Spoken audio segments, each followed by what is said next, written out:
नमस्कार, world news में आज हिंदुस्तान और पाकिस्तान में सीजफायर को जारी रखने पर सहमति बन गई है, लेकिन पाकिस्तान इस पर कायम नजर नहीं आ रहा।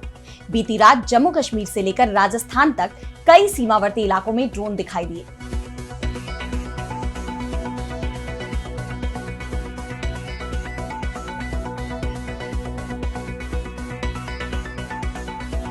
ऐसे में पाकिस्तान के रुख को लेकर सवाल उठ रहे हैं कि क्या ये संघर्ष विराम जारी रह पाएगा। हालांकि अब पाकिस्तान धीरे धीरे इस संघर्ष में हुए नुकसान को मानने लगा है। घायल और मृत सैनिकों से लेकर नागरिकों तक के आंकड़े सामने आ रहे हैं। पीएम शहबाज शरीफ ने ऑल पार्टी मीटिंग बुला ली है। तो हिंदुस्तान के हमले में पाकिस्तान को हुआ कितना नुकसान, इस पर हम करेंगे विस्तार से चर्चा। लेकिन आइए जरा उन खबरों को भी देख लें जिन पर आगे होगी बात। रूस यूक्रेन में युद्ध विराम की कवायद तेज। तुर्की पहुंचने की तैयारी में अमेरिकी राष्ट्रपति ट्रंप। जेलेंस्की ने बातचीत के लिए जताई है सहमति।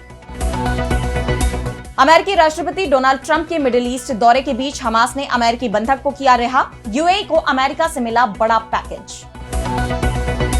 हिंदुस्तान और पाकिस्तान में तनाव के बीच चीन ने कर दिया बड़ा खेल। सीपीईसी का अफगानिस्तान तक होगा विस्तार। हिंदुस्तान की बढ़ेगी टेंशन। और चलते चलते में देखेंगे, अमेरिका के बाद ब्रिटेन और फ्रांस में भी प्रवासियों पर सख्ती। हिंदुस्तान पर भी होगा असर। इन सभी खबरों पर हम आगे विस्तार से करेंगे बात, लेकिन पहले एक नजर हेडलाइंस पर। अमेरिका पर जवाबी टैरिफ लगाएगा हिंदुस्तान। एल्यूमिनियम स्टील इंपोर्ट पर 25% ड्यूटी वसूल रहा अमेरिका। 64,500 करोड़ रुपए का इंपोर्ट हो सकता है प्रभावित। बांग्लादेश आर्मी चीफ का अमेरिका दौरा रद्द। अंतरिम सरकार के मुख्य सलाहकार मोहम्मद यूनुस के आदेश पर रद्द हुआ जनरल वकार उज्जमान का ये दौरा।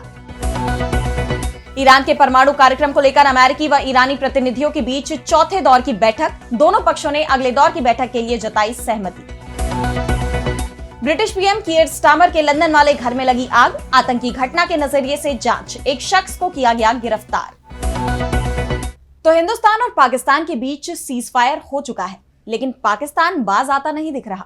उसकी तरफ से अभी भी ड्रोन हमले जारी हैं।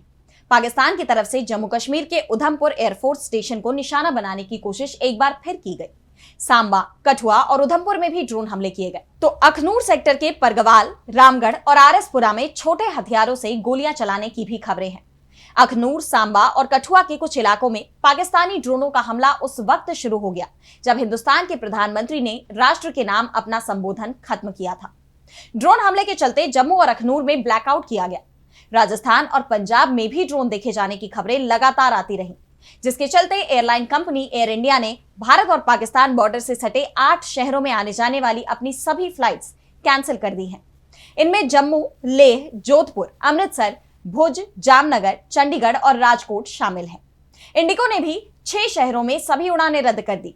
इस बीच पीएम मोदी सुबह आदमपुर एयरबेस पहुंच गए। इस एयरबेस को बर्बाद करने का दावा पाकिस्तान की तरफ से किया गया था, जिसका हिंदुस्तान ने तुरंत ही खंडन करते हुए साफ कर दिया था कि पाकिस्तान की कोई भी मिसाइल और ड्रोन इस एयरबेस तक नहीं पहुंच पाए। प्रधानमंत्री का विमान आदमपुर एयरबेस पर उतरना सीधे सीधे पाकिस्तान के प्रोपेगेंडा का जवाब माना जा रहा है। पीएम मोदी ने यहां सेना के जवानों से बातचीत भी की और सैनिकों की बहादुरी की तारीफ की। तो दूसरी तरफ पाकिस्तान, जो लड़ाई के दौरान अपने नुकसान को छिपाने की कोशिश कर रहा था, अब वो सच्चाई को कबूल करने लगा है। पाकिस्तान की सरकारी मीडिया के मुताबिक हिंदुस्तान के हमलों के खिलाफ पाकिस्तान की रक्षा करते हुए कम से कम 11 सैनिकों की जान चली गई, जिसमें आर्मी के 6 जवान और एयरफोर्स के 5 जवान शामिल हैं, जबकि 78 घायल हो गए।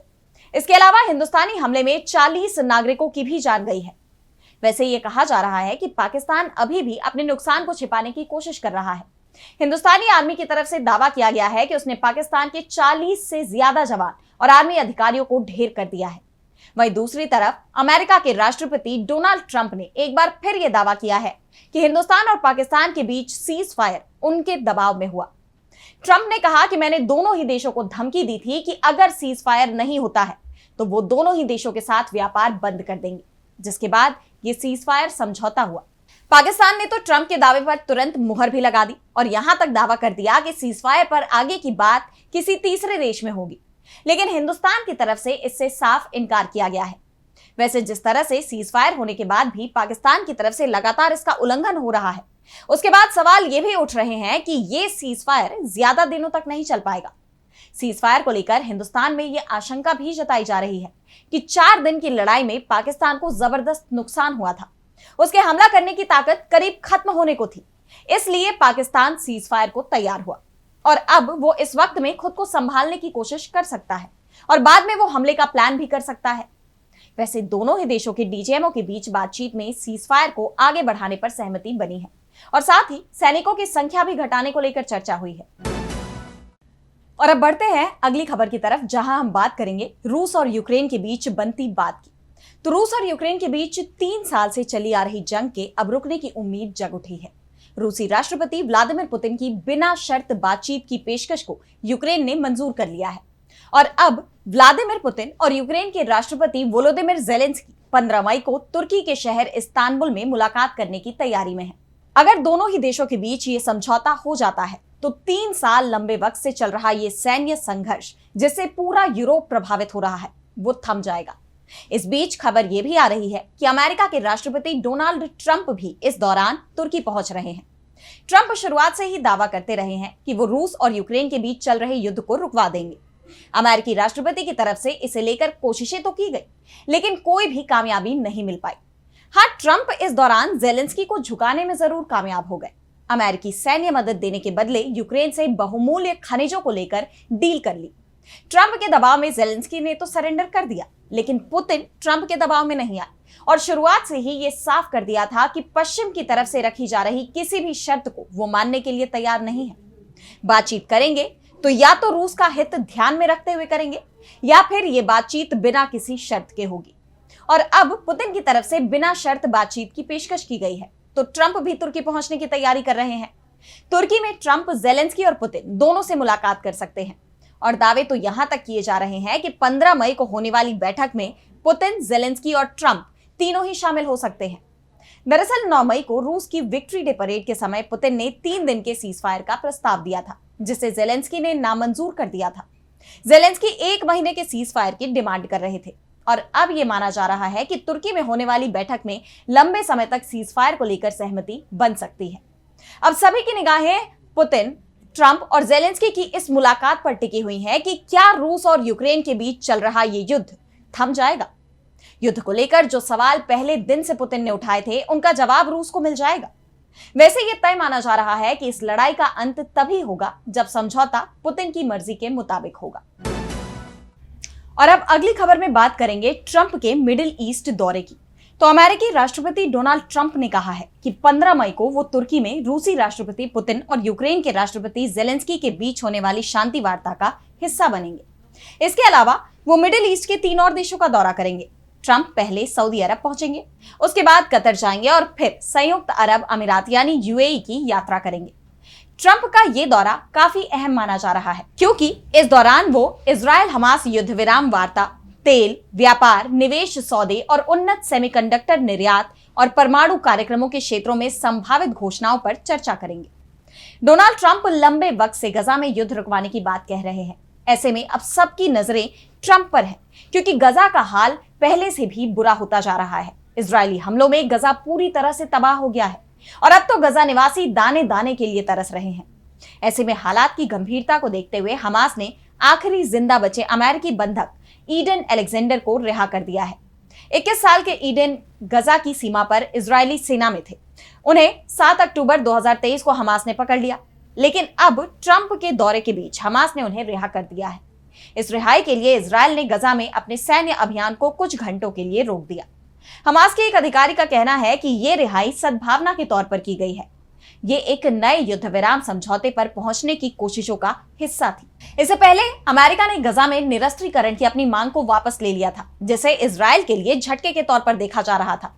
और अब ऐसे में अमेरिकी राष्ट्रपति के इस दौरे पर गजा को लेकर क्या फैसला होता है, ये देखने वाली बात होगी। आपको बता दें कि ये ट्रंप के दूसरे कार्यकाल का पहला राजकीय दौरा है। ऐसे में सभी देशों की तुलना में मिडिल ईस्ट देशों को प्राथमिकता देना ट्रंप की रणनीतियों को दर्शाता है। राष्ट्रपति के इस दौरे से पहले ही अमेरिका ने यूएई के लिए स्पेशल पैकेज का भी ऐलान किया है। यूएस के विदेश मंत्रालय ने एक बड़े हथियार पैकेज को मंजूरी दे दी है, जिसके तहत यूएई $1.32 बिलियन की लागत से 6 CH-47F चीनूक हेलीकॉप्टर खरीदेगा। विदेश मंत्रालय ने इस पैकेज से होने वाले फायदे पर भी बात की। विदेश मंत्रालय के मुताबिक ये बिक्री अमेरिका की विदेश नीति और राष्ट्रीय सुरक्षा उद्देश्यों को बढ़ावा देने में मदद करेगी। और अब अगली खबर में बात करेंगे चीन की। तो हिंदुस्तान और पाकिस्तान में तनाव चल रहा है और इस बीच चीन अपने नापाक इरादों को पूरा करने की कोशिश में जुट गया है और हिंदुस्तान के खिलाफ बड़ी रणनीति पर काम कर रहा है। इस तरह के दावे इसलिए किए जा रहे हैं क्योंकि चीन पाकिस्तान और तालिबान के बीच दोस्ती करवाने की कोशिश में जुटा हुआ है। इसका स्पष्ट उदाहरण हाल ही में सामने आया जब पाकिस्तान और चीन के विशेष दूतों ने अफगानिस्तान का दौरा कर तालिबान सरकार से बॉर्डर रोड इनिशिएटिव यानी BRI के तहत चाइना पाकिस्तान इकोनॉमिक कॉरिडोर यानी CPEC पर विस्तार की बातचीत की। बता दें कि ये सब चीन के कहने पर ही हुआ है। चीन के कहने पर पाकिस्तान ने अफगानिस्तान के लिए विशेष दूत मोहम्मद सादिक खान की नियुक्ति की। उन्होंने हाल ही में काबुल का दौरा किया और चीन के विशेष प्रतिनिधि यू शियाओयोंग के साथ अफगान नेताओं से मुलाकात की। इस दौरान तालिबान के गृह मंत्री सिराजुद्दीन हक्कानी और विदेश मंत्री आमिर खान मुत्ताकी से सीधी बातचीत हुई। बैठक में BRI में अफगानिस्तान की भागीदारी, CPEC विस्तार, आर्थिक सहयोग और सुरक्षा साझेदारी जैसे अहम मुद्दों पर सहमति बनी। ये बैठक तीनों देशों के बीच 5वें त्रिपक्षीय संवाद की कड़ी थी और इसका उद्देश्य आगामी छठे दौर की तैयारियों, व्यापार बढ़ाने और सुरक्षा तंत्र को मजबूत करना था। बैठक में तालिबान के गृह मंत्री सिराजुद्दीन हक्कानी ने कहा कि क्षेत्रीय संबंधों को आगे बढ़ाना और आपसी सम्मान के साथ रचनात्मक सहयोग करना अफगानिस्तान की प्राथमिकता है।